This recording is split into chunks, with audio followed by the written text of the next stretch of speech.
തിരുവനന്തപുരത്തെ ബി.ജെ.പി. കൗൺസിലർമാർ വീണ്ടും സത്യപ്രതിജ്ഞ ചെയ്യണമെന്ന കോടതി ഉത്തരവിൽ തന്റെ പാട്ട് കൂടി പരാമർശിച്ചത് മതമൈത്രിയുടെ തെളിവെന്ന് കവിയും പാട്ടെഴുത്തുകാരനുമായ എം.ഡി. രാജേന്ദ്രൻ. സുഹൃത്ത് അബ്ദു എന്ന പ്രവാസി ഇല്ലായിരുന്നുവെങ്കിൽ കുറിവരച്ചാലും എന്ന പ്രസിദ്ധമായ ഗാനം ഉണ്ടാകില്ലായിരുന്നുവെന്ന് രാജേന്ദ്രൻ 24-നോട് പറഞ്ഞു. ശ്രീജിത് ശ്രീകുമാരൻ തയ്യാറാക്കിയ റിപ്പോർട്ട്. കവിയും പാട്ടെഴുത്തുകാരനുമായ എം.ഡി. രാജേന്ദ്രനാണ് നമ്മുടെ കൂടെ. ഒരു പ്രത്യേകതയുണ്ട്. ഇന്നലെ തിരുവനന്തപുരം നഗരസഭയിൽ 19 കൗൺസിലർമാർക്ക് രണ്ടാമത് സത്യപ്രതിജ്ഞ ചെയ്യേണ്ടി വന്നു. ആ കോടതി ഉത്തരവിൽ കൃത്യമായ രീതിയിൽ എം.ഡി. രാജേന്ദ്രൻ്റെ കുറി വരച്ചാലും കുരിശു വരച്ചാലും എന്ന പ്രസിദ്ധമായ ഗാനം കൂടി ചേർത്തിട്ടുണ്ട്. എന്ത് തോന്നുന്നു ഇപ്പോൾ?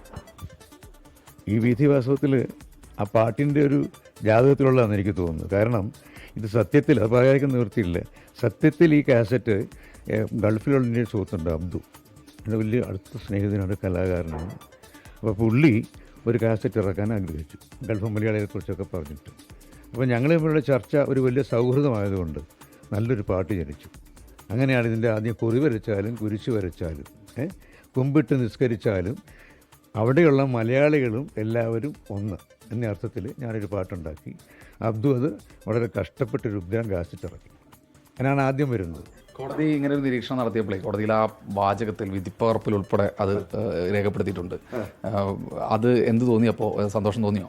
സന്തോഷം എന്ന് വെച്ചാൽ നമുക്ക് ഈ രാജ്യത്തിന് വേണ്ടി മഹാത്മാഗാന്ധി തൊട്ടിങ്ങോട്ടുള്ള ആൾക്കാർ, നെഹ്റു, ഒരുപാട് ദേശീയ നേതാക്കൾ, അതുപോലെ നമ്മുടെ വലിയ വലിയ മതപുരോഹിതന്മാർ, ഇവരൊക്കെ ചെയ്ത വലിയൊരു സംഭവമാണ് ഈ മതമൈത്രി. അത് ലോകത്ത് തന്നെ ഇല്ലാതായിക്കൊണ്ടിരിക്കുകയാണ്. മുസ്ലിം സഹോദരന്മാരും ഹിന്ദു സഹോദരന്മാരും എല്ലാം ഒന്നാണെന്ന് പറയുന്നൊരു തത്വമുണ്ട്. അപ്പോൾ ഇത് വാസ്തവത്തിൽ ഇതൊരു വലിയ അബ്ദുവിൽ തുടങ്ങിയെങ്കിലും ഇതിപ്പോൾ അവസാനിച്ചത് വലിയൊരു സംരംഭത്തിലേക്ക് മാറി. ജയചന്ദ്രന് പകരം ദാസേട്ടനും പാടേണ്ടി വന്നു. അവസാനത്തെ വരിയിൽ കൃത്യമായിട്ട് പറയുന്നുണ്ട്, ഗീതയും ബൈബിളും വിശുദ്ധ ഖുർആനും മാനവ ഹൃദയമല്ലോ എന്ന് പറഞ്ഞ പോലെ ദൈവം ഒന്നേ ഉള്ളൂ എന്ന് കൃത്യമായ രീതിയിൽ പറഞ്ഞു വെക്കുകയാണ് കോടതി.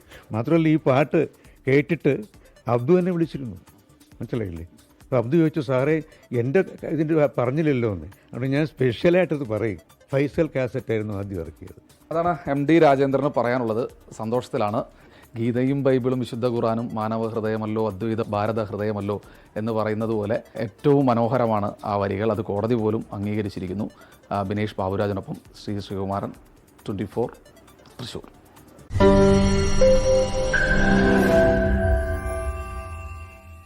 ലോകത്തെവിടെയായാലും ഏത് സമയത്തും 24 വാർത്തകളും ഓഗ്മെന്റഡ് റിയാലിറ്റി പാക്കേജുകളും എക്സ്പ്ലെയിനറുകളും വിശദമായി കാണാൻ ഞങ്ങളുടെ യൂട്യൂബ് ചാനൽ നിങ്ങൾക്ക് സബ്സ്ക്രൈബ് ചെയ്യാം.